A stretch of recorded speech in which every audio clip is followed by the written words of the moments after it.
Ancient Romans had better dental health than most modern Americans, despite never brushing their teeth with fluoride toothpaste or visiting a dentist. This isn't just a curious historical fact.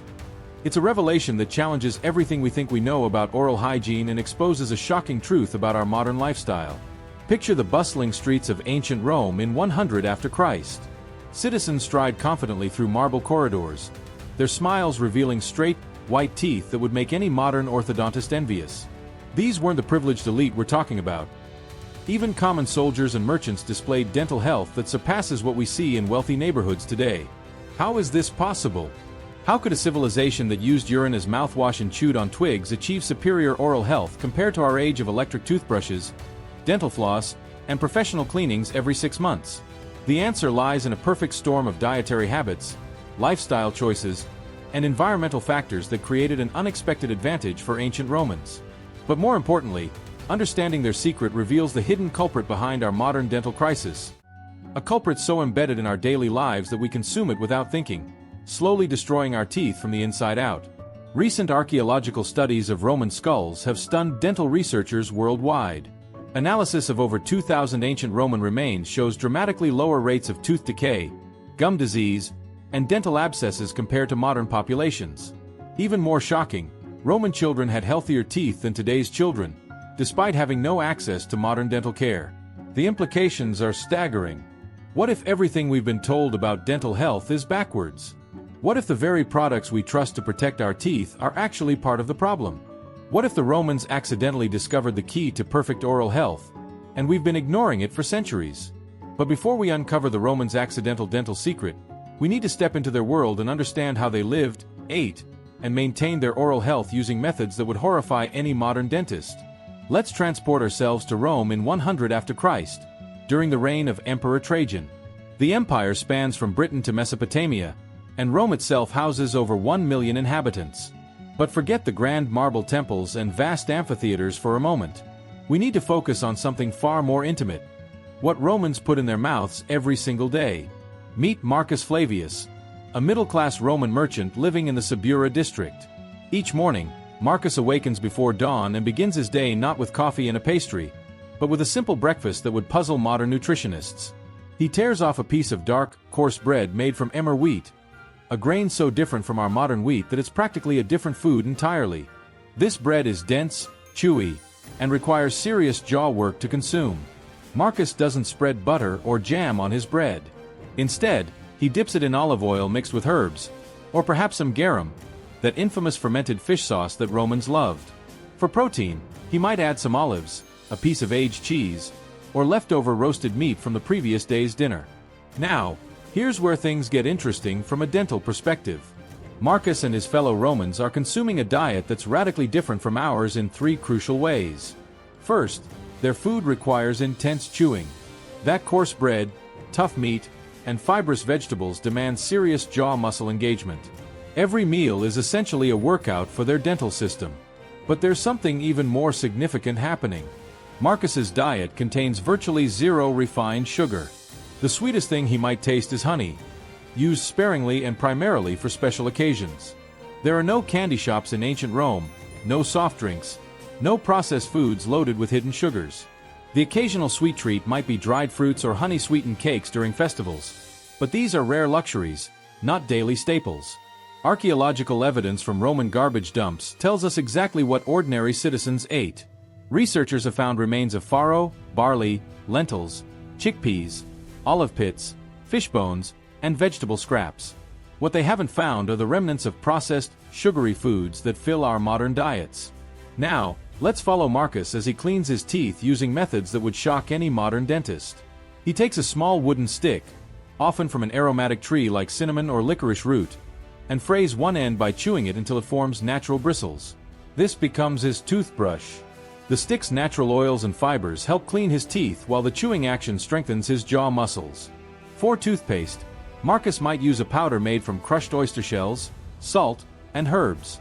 Some Romans used more exotic mixtures including ground animal bones, charcoal, or even crushed pearls for the wealthy. But here's the fascinating part. Many Romans cleaned their teeth with urine. Yes, human urine was considered an excellent tooth whitener and cleaner. Before you recoil in disgust, consider this. Urine contains ammonia, which actually does have antibacterial properties. While we certainly don't recommend this practice today, it demonstrates how Romans instinctively understood that oral health required active maintenance, even if their methods seem primitive by our standards. But wait, Marcus might say if he could speak to us today. Before we continue with these fascinating dental habits, let me make a quick invitation. If you're new here and finding this journey through ancient Rome intriguing, subscribe and hit that like button to help us explore more hidden secrets of history. Now, let's return to the streets of ancient Rome and discover what happened next. The social aspect of Roman dining also played a crucial role in their dental health. Romans ate their main meal, called cena, in the late afternoon. This wasn't a quick bite grabbed on the go.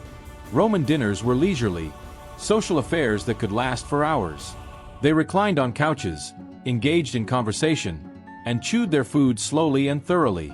This social dining culture meant that Romans gave their saliva plenty of time to do its job. Saliva is nature's mouthwash. It neutralizes acids, washes away food particles, and contains enzymes that begin digestion. By eating slowly and chewing thoroughly, Romans maximized their saliva production, giving their mouths natural protection against bacterial growth. But perhaps most importantly, Romans lived in a world where their jaws got a daily workout. Beyond their coarse diet, they lived physically demanding lives. Manual labor was common, and even wealthy Romans engaged in activities that strengthened their facial and jaw muscles. This constant use kept their dental structures strong and healthy. The Roman military provides an excellent case study. Soldiers show exceptionally good dental health, even better than civilian populations. These men marched for miles daily, carried heavy equipment, and ate hardtack biscuits that required serious chewing power. Their teeth were tools that needed to be strong and functional for survival. Archaeological analysis of Roman teeth reveals another surprising fact. They show significant wear patterns from use, but very little decay. Modern teeth, by contrast, often show less wear but much more decay. This suggests that Romans' teeth were working harder but staying healthier. But what nobody expected was that the very foundation of Roman civilization, their agricultural practices and food production methods, would create a perfect storm of dental health that we've completely abandoned in our modern world. The agricultural revolution that built Roman civilization unknowingly created the perfect conditions for exceptional dental health. While we celebrate our modern food technology as progress, Romans lived within a food system that accidentally protected their teeth in ways we're only beginning to understand. Let's travel to the fertile plains outside Rome, where vast fields of emmer wheat sway in the Mediterranean breeze. This ancient grain bears little resemblance to the wheat we consume today. Emmer wheat is a hardy, primitive variety with a tough hull that requires extensive processing to make it edible. Roman farmers harvested this grain using bronze sickles, and the processing involved multiple stages of grinding and sifting. Here's where the dental magic begins.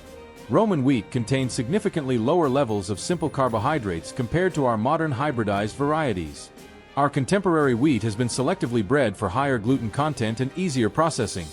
But this breeding has inadvertently created a grain that breaks down into sugars much faster in the mouth. Roman emmer wheat was tougher, more fibrous, and digested more slowly, giving oral bacteria less fuel to produce the acids that cause tooth decay. The Roman bread-making process itself was another accidental dental advantage. Roman bakers used naturally occurring wild yeasts for fermentation, not the rapid-acting commercial yeasts we use today. This slow fermentation process, which could take days, actually reduced the grain's potential to feed harmful oral bacteria. The longer fermentation broke down more of the starches before the bread ever reached someone's mouth. But the real revelation lies in what Romans didn't eat.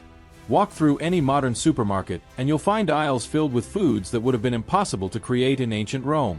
Refined sugar, high-fructose corn syrup, processed cereals, soft breads, candy, soda, and countless other products that bathe our teeth in acids throughout the day. Romans sweetened their food with honey, but honey was expensive and used sparingly. A typical Roman might taste honey a few times per month, usually during religious festivals or special occasions. Compare this to modern Americans, who consume an average of 152 pounds of sugar per year. That's nearly half a pound every single day. The archaeological record provides stunning evidence of this dietary difference. Researchers analyzing Roman teeth under microscopes find minimal evidence of the bacterial colonies that thrive on sugar and create cavities. Instead, they find teeth worn down from use, but structurally sound and free from decay. Dr. Christina Wariner, a leading archaeological scientist, made a remarkable discovery while studying Roman dental remains. She found that Roman oral microbiomes, the bacterial ecosystems in their mouths, were fundamentally different from ours. Romans had higher levels of beneficial bacteria and lower levels of the harmful Streptococcus mutans bacteria that cause most modern tooth decay. This bacterial difference wasn't just coincidence. The Roman diet actively promoted healthy oral bacteria while starving the harmful varieties. Their fibrous foods required extensive chewing, which produced alkaline saliva that neutralized mouth acids. Their fermented foods introduced beneficial probiotics that competed with harmful bacteria for space in the oral ecosystem. The Roman approach to food preservation also contributed to their dental advantage. Without refrigeration, Romans relied on fermentation, salt curing, and drying to preserve food. These processes created foods rich in beneficial bacteria and natural antimicrobial compounds. Fermented fish sauce, pickled vegetables, and aged cheeses all contributed to healthier oral environments. Even Roman drinking habits supported dental health. Their primary beverage was wine mixed with water, a practice called temperantia. This diluted wine had antibacterial properties while avoiding the tooth-damaging effects of constant exposure to pure alcohol or, more importantly, the sugary beverages that dominate modern diets. The social and economic structure of Roman society reinforced these healthy eating patterns.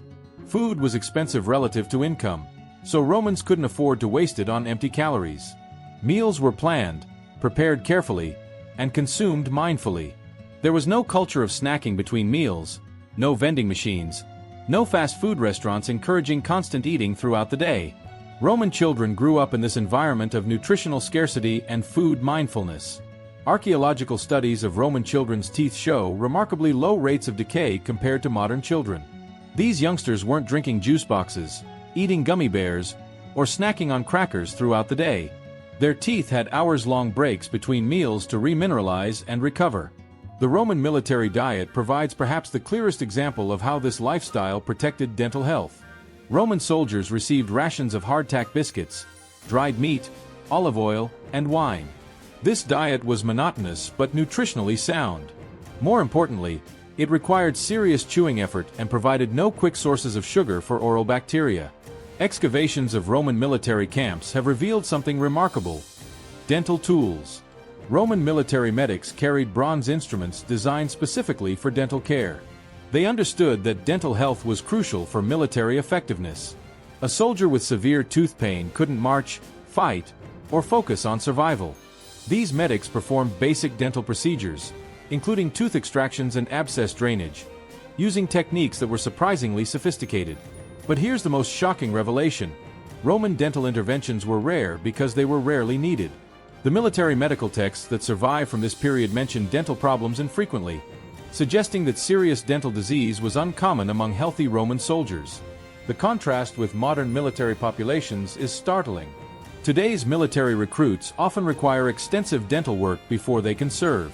Despite access to modern dental care, fluoride toothpaste, and regular checkups, young military recruits frequently have multiple cavities, wisdom tooth problems, and gum disease. Archaeological evidence from across the Roman Empire confirms this pattern.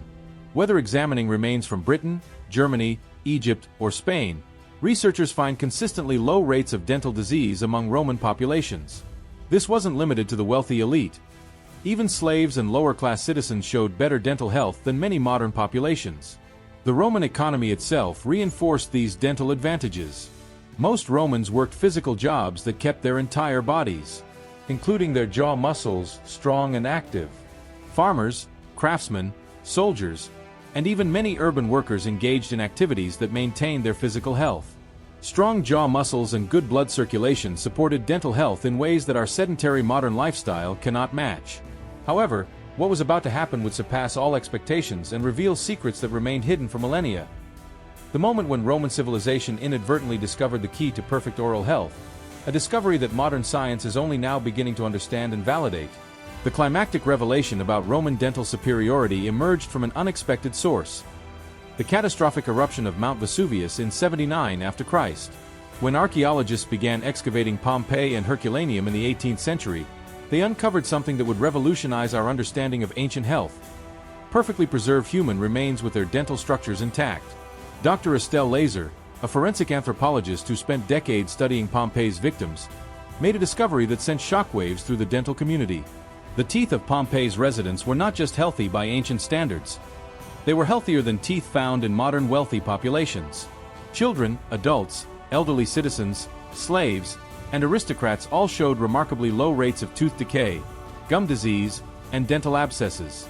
But the real breakthrough came when modern technology allowed researchers to analyze the mineral content of these ancient teeth. What they found challenged everything we thought we knew about dental health. Roman teeth contained significantly higher levels of fluoride than expected, despite having no access to fluoridated water or toothpaste. The mystery deepened when researchers traced the source of this natural fluoride. It came from the volcanic soil around Mount Vesuvius and similar geological formations throughout the Roman Empire. The crops grown in this mineral-rich soil naturally absorbed fluoride and other trace minerals that strengthen teeth from the inside out. Romans were getting natural fluoride therapy with every meal, completely by accident. This geological advantage extended far beyond fluoride. Roman food contained higher levels of calcium, magnesium, and phosphorus, all crucial minerals for strong teeth and bones. Their wine, made from grapes grown in volcanic soil, contained natural antimicrobial compounds that killed harmful oral bacteria. Even their water, drawn from springs that filtered through mineral-rich rock, provided dental benefits that we've tried to replicate artificially with supplements and treatments. But the most shocking revelation came from studying Roman oral bacteria using cutting-edge DNA analysis. Modern humans carry strains of harmful oral bacteria that simply didn't exist in ancient Roman mouths. These destructive bacterial strains appear to have evolved and spread only after the introduction of refined sugar into human diets on a mass scale. Dr. Keith Dobney, a bioarchaeologist at the University of Liverpool, made the connection that changed everything. He demonstrated that the harmful oral bacteria responsible for most modern tooth decay are essentially industrial-age bacteria, microorganisms that adapted to thrive in mouths constantly bathed in processed sugars and refined carbohydrates. Romans lived in a world where these superbacteria hadn't evolved yet. Their oral microbiomes contained ancient bacterial strains that were actually beneficial for dental health. These ancestral bacteria helped break down food, neutralized acids, and competed with harmful microorganisms for space in the mouth. The implications are staggering. We haven't just changed our diet since Roman times. We've fundamentally altered the bacterial ecosystem of human mouths. Modern dental disease isn't just caused by what we eat. It's caused by having the wrong kinds of bacteria living in our mouths, bacteria that didn't exist when humans had healthier teeth. Recent studies of isolated human populations that still live on traditional diets confirm this theory. The Hadza people of Tanzania, who live as hunter-gatherers and consume no processed foods, have oral bacterial profiles similar to ancient Romans. They also have remarkably healthy teeth despite never brushing them or visiting dentists. The comparison becomes even more striking when we examine Roman dental practices through the lens of modern microbiology. Those wooden tooth-cleaning sticks Romans used weren't just primitive toothbrushes. They were delivering natural antimicrobial compounds directly to the teeth and gums. Cinnamon, licorice root, and other aromatic woods contain powerful antibacterial agents that modern research has proven effective against harmful oral bacteria. Even that notorious Roman practice of using urine as mouthwash makes sense from a microbiological perspective. Fresh urine is sterile and contains ammonia, which creates an alkaline environment that harmful bacteria cannot tolerate. While we certainly don't recommend this practice today, it demonstrates that Romans intuitively understood the importance of maintaining proper oral pH balance. The Roman practice of oil pulling, swishing olive oil in the mouth, has been validated by modern research as an effective way to reduce harmful oral bacteria. Romans did this not as a health practice, but simply because olive oil was their primary fat source and they used it for everything, including oral hygiene. Archaeological analysis of Roman teeth reveals another crucial factor: stress levels. Chemical analysis of tooth enamel can reveal stress hormones present during tooth formation. Roman teeth show lower stress markers compared to modern populations. Chronic stress suppresses immune function and increases inflammation, both of which contribute to dental disease. Romans lived with different stressors than we do. While they faced wars, diseases, and political instability, they didn't experience the chronic, low-level stress of modern life. Traffic, artificial lighting, processed foods, and constant digital stimulation. Their stress came in acute bursts followed by recovery periods, allowing their bodies, including their oral health systems, to maintain balance. The Roman social structure also supported dental health in unexpected ways. Extended families living together meant that beneficial oral bacteria were shared between generations. Grandparents, parents, and children all contributed to maintaining healthy oral microbiomes within families. This bacterial diversity provided natural protection against harmful microorganisms. Modern life has disrupted these natural bacterial exchanges. Nuclear families, antibacterial products, and processed foods have created oral environments that harmful bacteria can dominate more easily. We've inadvertently created the perfect conditions for dental disease while trying to prevent it. The revelation extends beyond individual health to encompass civilization itself. The fall of the Roman Empire coincided with dietary changes that began to undermine the accidental dental advantages Romans had enjoyed. As trade routes shifted and agricultural practices changed, the mineral-rich foods and natural fluoride sources that had protected Roman teeth became less available. Medieval populations, cut off from Roman agricultural knowledge and eating increasingly processed foods, showed dramatically worse dental health than their Roman predecessors. The decline in dental health paralleled the broader collapse of Roman civilization, suggesting connections between nutrition, health, and societal stability that we're only beginning to understand. These discoveries force us to confront an uncomfortable truth about our modern approach to health and technology. In our quest to improve upon nature, we may have created problems that didn't exist before, while abandoning solutions that worked perfectly for centuries. The story of Roman dental health isn't just a fascinating historical curiosity, it's a mirror reflecting the unintended consequences of our modern lifestyle choices. Romans achieved superior oral health not through advanced technology or medical knowledge, but by living in harmony with their natural environment and consuming foods that supported rather than undermined their body's defensive systems. Their success reveals three fundamental truths that challenge our contemporary assumptions. First, that newer isn't always better. Our refined, processed foods may be more convenient and palatable than Roman fare, but they've created an oral environment where harmful bacteria thrive. Second, that our bodies evolved sophisticated systems for maintaining health that work best when we don't interfere with them unnecessarily. Roman mouths maintained healthy bacterial balance naturally, while our antibacterial obsession has disrupted these delicate ecosystems. Most importantly, the Roman example demonstrates that many of our modern health problems aren't inevitable consequences of aging or genetics. They're preventable results of environmental and lifestyle factors we can control. The bacteria destroying our teeth didn't exist in Roman mouths because Romans didn't feed them the refined sugars these microorganisms need to flourish. This revelation extends far beyond dental health. If Romans accidentally achieved superior oral health through their lifestyle choices, what other aspects of modern disease might be preventable through similar insights? Their story suggests that some of our most sophisticated medical interventions are attempts to solve problems we've created ourselves. The implications for our daily lives are profound. We can't return to Roman agricultural practices or abandon modern convenization, but we can learn from their accidental wisdom. Reducing processed sugar consumption, eating foods that require serious chewing, maintaining oral bacterial diversity, and understanding that our mouths are complex ecosystems rather than sterile environments that need constant chemical intervention. Romans remind us that human health flourished for millennia without the products and practices we now consider essential. Their dental superiority wasn't achieved through complex interventions, but through simple living patterns that supported their body's natural ability to maintain itself. In our rush toward technological solutions, we may have overlooked the elegant simplicity of working with our biology rather than against it. The Roman legacy challenges us to question not just our dental care routines, but our entire approach to health and wellness. Sometimes the most advanced solution is the most ancient one, living in a way that allows our bodies to function as they evolved to function, supported by rather than fighting against our environment. Their story proves that understanding the past isn't just about appreciating history. It's about discovering timeless principles that can transform our present and future health outcomes. If you made it this far and aren't subscribed yet, go ahead and subscribe now, hit that like button, and share in the comments what surprised you most about Roman dental practices. Until the next video.